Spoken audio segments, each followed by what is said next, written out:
Alright. I didn't think I'd be making a part 2, let alone one this long, but a lot has happened since my last post, and honestly, it still doesn't feel real. So after I turned down their offer to come back, with back pay and all that, I figured I'd close that chapter. I had already started training at my new job. My son was finally getting back to normal, and for the first time in a while, things felt stable. But behind the scenes, my old job was falling apart. I kept in touch with a couple coworkers, and they started telling me things were getting tense. Corporate wasn't just doing quick inspections, they were watching everything. Managers were suddenly enforcing rules they used to ignore, acting nervous, double-checking paperwork, walking around like they were being watched, because they were. At first, I just listened. I didn't plan on getting involved again. But then one of my coworkers sent me something that changed my mind.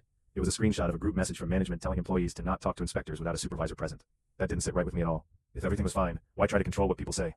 That's when I decided I wasn't done. I went back through everything I had saved, texts, schedules, even old photos from inside the warehouse, and I found way more than I remembered. There were messages from my manager telling us to skip breaks when it got busy. Messages telling people to clock out, but stay close in case they needed help. Schedules that didn't match the actual hours people worked.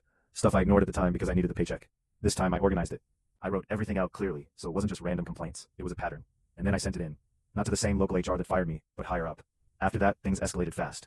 Within a week, I started hearing that multiple employees were being pulled aside individually and asked questions. Not casual ones either, detailed stuff about hours, breaks, management behavior. Then corporate showed up again, unannounced. Then again, and again. One of my friends told me the entire mood in the building changed. Managers who used to bark orders were suddenly quiet. People who never faced consequences were being written up. It was like everything flipped overnight. But here's where it really hit.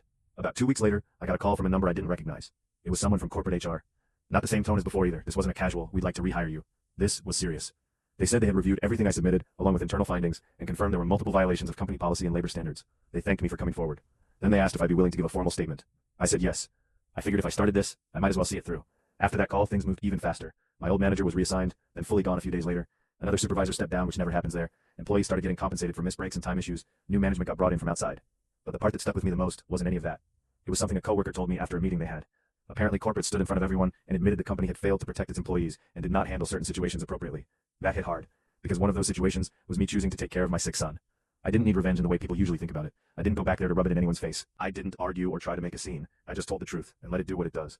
And in the end, the people who thought they could treat employees like they didn't matter ended up answering for it. As for me, I'm in a completely different place now. My new job actually respects my time. My boss checked in on me the other day and literally said, if your kid needs you, don't even ask, just go. I didn't even know how to respond at first, because I wasn't used to hearing that. It's crazy how the bare minimum can feel like a luxury after being treated like you're disposable. And my son, he's doing great now, back to his normal self, running around, causing chaos like kids do. If I had to go through all of that again just to make sure I was there for him, I would, no question. So yeah, that's how it really ended.